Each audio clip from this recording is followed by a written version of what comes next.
Hello పిల్లలు, ఎలా ఉన్నారు? కథలు వింటున్నారా? ఇవాళ ఒక మంచి కథతో మీ ముందుకు వచ్చాను.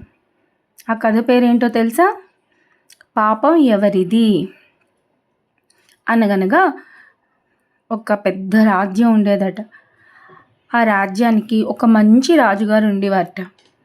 ఆయన ఒకసారి అనుకున్నారట, నేను ఊర్లో ఉన్న ప్రజలందరికీ మంచిగా విందు భోజనం ఏర్పాటు చేయాలి అని అనుకున్నారట. అనుకొని ఏం చేశారట, ఆయన ఆ రాజ్యంలో ప్రజలందరినీ విందు భోజనానికి పిలిచారట. పెద్ద పెద్ద పందిర్లు వేశారట. కొబ్బరాకులతోటి వాటితో పందిర్లు కడతారు కదా, అలా పెద్ద పెద్ద పందిర్లు వేశారట. తాటాకులతోటి, కొబ్బరాకులతోటి చక్కగా మంచి మంచి ముగ్గులు పెట్టారట. మంచి మంచి భోజనాల్ని వండించారట రాజుగారు వంట వాళ్ళతోటి.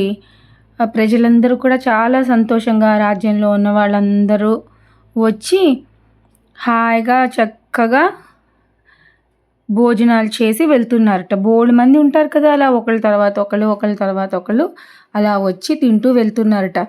ఒకవైపు అలా వండుతూనే ఉన్నారట. మరి అంతమందికి పెట్టాలంటే అలా వండుతూ ఉండాలి కదా, వంట వాళ్ళు అలా వండుతూ ఉన్నారట.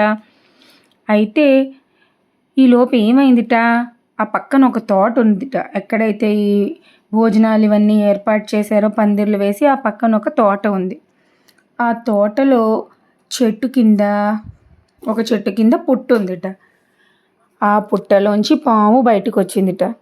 ఈలోపు ఏమైందిట, ఆకాశంలో ఎగురుతున్న ఒక గెద్ద పావుని చూసి వేగంగా కిందకొచ్చి, గెద్ద ఎంత పైకి వెళ్ళినా ఆకాశంలో కింద ఉన్న పాము కనిపిస్తుంది, కిందన ఏమున్నా కనిపిస్తుంది గెద్దకి. అంత బాగుంటుంది గెద్ద దృష్టి. కాబట్టి ఏం చేసింది, ఆ గెద్ద వేగంగా కిందకొచ్చి ఆ పావుని ఏం చేసిందట, బలమైన కాళ్ళతో పట్టుకొని తీసుకువెళ్తున్నదిట. దాని గూడు దగ్గరికి తీసుకువెళదామని ఎగురుకుంటూ వెళ్తోందిట. ఈ వంట వాళ్ళందరూ వంట వండుతున్నారు కదా, ఆ పైనుంచి ఎగురుకుంటూ వెళ్తోందిట. మరి పావుకి ప్రాణభయం కదా, అదేం చేసిందిట, నోట్లోంచి విషాన్ని చిమ్ముతున్నదిట. ఎలాగైనా గద్ద నుంచి తప్పించుకోవాలి అని చెప్పేసి. ఇలా చేయడంలో ఏమైందిట, పొరపాటున ఈ గద్ద ఈ వంట చేసే ప్రాంతం నుంచి పైనుంచి ఎగురుతోంది కదా, ఈ పాము విషాన్ని చిమ్ముతోంది. ఆ పాము నోట్లోంచి విషం వచ్చి ఈ కింద వాళ్ళు వంట చేస్తున్నారు కదా, అక్కడ పాయసాన్ని వండుతున్నట్ట. పాయసం అయిపోయింది అని ఇంకా నెక్స్ట్ బ్యాచ్ల వాళ్ళు వస్తూ ఉంటారు కదా, వాళ్ళ కోసం పాయసాన్ని వండుతున్నారట. ఆ పాయసంలోకి పడిపోయిందిట ఈ విషం తాలూకా చుక్కలు. తెలీదు, ఎవరికి చూసుకోలేదు. అంత పెద్ద ప్లేసు, బోల్డెని వంటలు చేస్తూ ఉంటారు, వంట వాళ్ళు కూడా ఇటు అటు హడావిడిగా తిరుగుతూ ఉంటారు. ఆ విషం చుక్కలు దాంట్లో పడ్డాయి. ఆ విషయం ఎవ్వరూ గమనించలేదు. ఏమైంది, అలాగే ఇంకా వస్తున్నారు కదా, వచ్చిన వాళ్ళకి పాయసం సిద్ధమైన తర్వాత పెట్టారట. ఎవరెవరైతే ఈ విషాన్ని కలిసిన పాయసం తిన్నారో ఏమైందట, వాళ్ళందరూ తిని కొంతసేపు అయిన తర్వాత వాళ్ళందరూ పాపం చనిపోయారట. రాజుగారు చాలా బాధపడ్డారట ఈ విషయం తెలిసి. అయ్యయ్యో, ఎంత పని జరిగింది, ఇలాగ విందు భోజనం ఏర్పాటు చేస్తే ఇలా జరిగింది ఏంటి అని, ఎందుకు చనిపోయారు అని తర్వాత టెస్ట్ చేస్తారు కదా, వైద్యులు టెస్ట్ చేస్తే ఏదో విషం కలిసింది, దానివల్ల అలాంటి విషపూరిత ఆహారం తిని వీళ్ళందరూ చనిపోయారు అని చాలా బాధపడ్డారట రాజుగారు. ఎవరెవరైతే చనిపోయారో వాళ్ళ కుటుంబ సభ్యులందరూ ఉంటారు కదా, ఆ పర్టికులర్ బ్యాచ్లో తిన్నవాళ్లే పాపం చనిపోయారు. మిగతా వాళ్ళు ఉంటారు కదా, వాళ్ళ కుటుంబ సభ్యులైనా ఇంకెవరైనా, వాళ్ళని పాపం ఏదో డబ్బు సహాయం అలా చేసి వాళ్ళని ఓదార్చి అలా చేశారట మహారాజు గారు. కానీ చాలా బాధపడ్డారట. అయితే ఇప్పుడు స్వర్గం నరకం అని చెప్తారు కదా పెద్దవాళ్ళు. చిత్రగుప్తుడు అనే ఒక ఆయన యమధర్మరాజు గారి దగ్గర ఉంటారు. యమధర్మరాజు గారు నరకానికి అధిపతి. ఆ చిత్రగుప్తుడు ఏం చేస్తూ ఉంటాడంటే, భూమి మీద ఉన్న మనుషులందరికీ లెక్కలు వేస్తూ ఉంటాడనమాట. వాళ్ళు చేసిన పాపాలని, వాళ్ళు చేసిన తప్పుల్ని, అలాంటి వాటన్నిటిని లెక్క వేస్తూ ఉంటారు. అయితే ఇప్పుడు చిత్రగుప్తుడికి పెద్ద సమస్య వచ్చిందంట. ఏంటని, ఇప్పుడు ఈ మనుషులందరూ చనిపోయారు కదా, ఈ పాపాన్ని ఎవరి ఖాతాలో రాయాలి అని ఆయనకి ఎంతకీ అర్థం అవ్వడం లేదట. యమధర్మరాజు గారు చూశారట, ఏమిటి చిత్రగుప్త, ఏమిటి నువ్వు అలా ఆలోచిస్తున్నావు, ఏంటి సమస్య అని అడిగారట. అప్పుడు చిత్రగుప్తుడు అన్నట్ట, మహారాజా అక్కడ రాజుగారు మంచిగా విందు కార్యక్రమాన్ని ఏర్పాటు చేశారు, కానీ విషం కలిసిన ఆహారాన్ని తిని పాపం కొంతమంది ప్రజలు చనిపోయారు. ఇప్పుడు ఆ నేరాన్ని, ఆ పాపాన్ని ఎవరి ఖాతాలో వేయాలి? పోనీ రాజుగారి ఖాతాలో వేద్దామా అంటే, కావాలని రాజుగారు ఇలా చేయలేదు కదా, ప్రజలకి విందు భోజనాన్నే పెట్టాలనుకున్నారు, ఇలా పొరపాటు జరిగింది, రాజుగారి ఖాతాలో వేయాలా?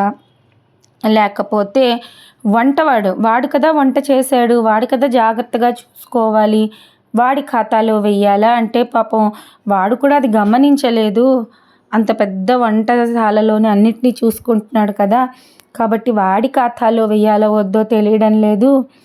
పోనీ ఈ పావుని పట్టుకెళ్ళిన గద్ద వల్లే కదా ఇదంతా జరిగింది, గద్ద ఖాతాలో వెయ్యాలా ఈ పాపం అనుకుంటే, పాపం మరి గద్దకి పామే కదా ఆహారం, దాని ఆహారాన్ని అది తింటూ ఉంటే ఈ పాపాన్ని దాని ఖాతాలో వేయలేను కదా, పోనీ పావు ఖాతాలో వేద్దామంటే పాము ఏమి కావాలని ఆ విషాన్ని చిమ్మి ఆహారాన్ని విషపూరితం చేయలేదు కదా, దాని ప్రాణరక్షణ కోసం అది విషాన్ని చిమ్మింది. ఇప్పుడు ఈ పాపాన్ని ఎవరి ఖాతాలో వేయాలో నాకు అర్థం కావడం లేదు యమధర్మరాజా, నాకేం పాలుపోవడం లేదు. ఇప్పుడు ఈ మనుషులందరూ చనిపోయారు కదా, ఈ పాపాన్ని రాజుగారి ఖాతాలో వేయాలా, వంటవాడి ఖాతాలో వేయాలా, గద్ద ఖాతాలో వెయ్యాలా, పాము ఖాతాలో వెయ్యాలా, నాకేమీ అర్థం కావడం లేదు అన్నారట చిత్రగుప్తుడు. యమధర్మరాజు అన్నారట, అవును చిత్రగుప్త, ఇది నిజంగా జటిలమైన సమస్యే, కష్టమైన సమస్యే, ఆలోచించి చెప్తాను అని అన్నట్ట. సరే, ఈలోపు ఏమైందిట, ఆ రాజ్యానికి పక్క ఊరు నుంచి ఒక బాటసారి వచ్చేట, ఏదో పని ఉండి. పూర్వం రోజుల్లో ఏం చేసేవారు, ఇప్పుడంటే పై ఊరు నుంచి మనం ఏదైనా ఊరు వెళ్ళాం అనుకోండి, భోజనానికి వాటికి హోటళ్ళకి వెళ్తాం, అక్కడ భోజనం చేస్తాం, అవునా. పూర్వకాలంలో పూటకూళ్ళమ్మ అని ఉండేవారు. ఆ పూటకూళ్ళమ్మలు వాళ్ళు ఏం చేసేవారంటే డబ్బులు తీసుకొని ఆహారాన్ని పెడుతూ ఉండేవారు. ఆ పూటకూళ్ళు అంటే పూటకి ఇంత అని కూడు పెడుతూ ఉండేవారు. కూడంటే ఆహారం కదా, పూటకూళ్ళమ్మ అలాంటి సత్రాలు ఉండేవి, ఇళ్ళు ఉండేవి. ఆ పూటకూళ్ళమ్మ ఇంటికి వెళ్తాడు. సరే, ఆ పెద్దమ్మ పెట్టిన భోజనం చక్కగా తింటాడు, హాయిగా నడుం వాలుస్తాడు, కబుర్లు చెప్పుకుంటారనమాట, విశేషాలన్నీ, ఆ ఊర్లో ఉన్న వింతలు విశేషాలు అవన్నీ అడిగి తెలుసుకుంటారు. అయితే ఆ పూటకూళ్ళమ్మని అడుగుతాడనమాట ఈ బాటసారి, పెద్దమ్మ ఏమిటి మీ రాజ్యంలో ఉన్న వింతలు విశేషాలు నాకు చెప్పు, నేను కొత్తగా వచ్చాను ఈ రాజ్యానికి అని అడుగుతాడు. అంటే ఆ పూటకూళ్ళమ్మ అందిట, ఏమిటి నాయనా నువ్వు కొత్తగా వచ్చావా మా రాజ్యంలో వింతలు విశేషాలు ఏమిటి ఉన్నాయి, అసలు మా రాజ్యానికి రావద్దు నాయనా, నువ్వు అసలు వెళ్ళిపో, నువ్వు ఇక్కడి నుంచి ఇంకో రాజ్యానికి చక్కగా వెళ్ళిపో అందిట. మా రాజ్యంలో ఏమీ లేవు చూడడానికి అని. అదేమిటి అలా అంటున్నావు అని అన్నట్ట.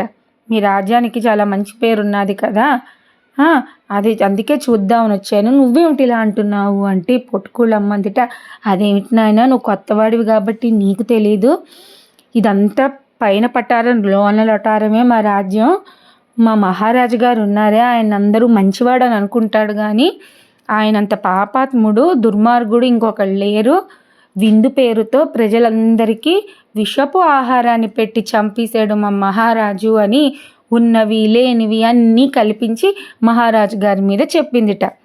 ఎందుకు అలా చెప్పింది అంటే, ఆవిడకి అదే కాలక్షేపం, ఆవిడకి అదే వినోదం, అలా చెప్పిందిట. అవునా అనుకొని ఆ బాటసారి నోరు వెళ్ళబెట్టాట. ఇదంతా గమనించారట యమధర్మరాజు గారు నరకం నుంచి. వెంటనే అన్నారట, చిత్రగుప్త ఈ మనుషులందరూ చనిపోయిన పాపాన్ని ఈ ముసలమ్మ ఖాతాలో వెయ్యి, ఈ పూటకోళ్ళమ్మ ఖాతాలో వెయ్యి అన్నట్ట. చిత్రగుప్తుడు అన్నట్ట, మహారాజా యమధర్మరాజా మీరు సరిగ్గా చెప్పారు, మీరు మంచి న్యాయం చెప్పారు, ఎవరెవరైతే మనుషులు చనిపోయారో ఆ చనిపోవడానికి కారణమైన పాపాన్ని ఈ ముసలిదాని ఖాతాలోనే వేస్తున్నాను అని ఆ ముసలమ్మ ఖాతాలో రాసి పడేసేట చిత్రగుప్తుడు. కాబట్టి చూసారా పిల్లలు, ఎప్పుడు కూడా పక్క వాళ్ళ మీద ఉన్నవి లేనివి కల్పించి పుకార్లు చెప్పడం, అబద్ధాలు చెప్పడం అలాంటివన్నీ చేసామనుకో, ఆ పాపం అంతా కూడా మనకే వస్తుంది. ఎప్పుడు కూడా ఎదుటి వాళ్ళ మీద ఉన్నవి లేనివి కల్పించి చెప్పకూడదు. మరి ఈ పూటకూళ్ళమ్మ అదే కదా చేసింది. ఆవిడికి తెలీదా వాళ్ళ రాజుగారు ఎంత మంచివారో, ఆయన కావాలని ఇది చేయలేదని, ఇలా పొరపాటున జరిగిందని, రాజుగారు దానికి ఎంతో బాధపడ్డారని, ఎవరెవరైతే చనిపోయారో వాళ్ళ కుటుంబాల్ని ఆయన ఆదరించారని, అన్ని విషయాలు ఈ పూటకూళ్ళమ్మకి తెలుసు. కానీ ఆవిడకి ఉన్నటువంటి ఆ చెడ్డ బుద్ధితో ఇలాంటి విషయాలన్నీ చెప్పింది. ఉన్నవి లేనివి కల్పించి. ఇలాంటి వాళ్ళు మన చుట్టూ సమాజంలో కూడా ఉంటారు. ఎదుటి వాళ్ళ మీద ఉన్నవి లేనివి కల్పించి చెప్తూ ఉంటారు. అందుకే ఎప్పుడైనా సరే ఎవరైనా ఎదుటి వాళ్ళ మీద ఏమైనా నిందలు వేసినా, ఏమైనా తప్పుడు విషయాలు చెప్పినా మనం వెంటనే నమ్మకూడదు. మనకి మనమే గమనించుకోవాలి. అలాగే మనం కూడా ఎప్పుడూ ఎదుటి వాళ్ళ మీద నిందలు వేయకూడదు. ఉన్నవి లేనివి కల్పించి చెప్పకూడదు. ఇది పిల్లలు ఈ కథలో నీతి. బాగుందా? మీకు నచ్చిందా ఈ కథ? మళ్ళీ మరో కథతో మనం మళ్ళీ కలుద్దాం. ఉంటాను. బాయ్.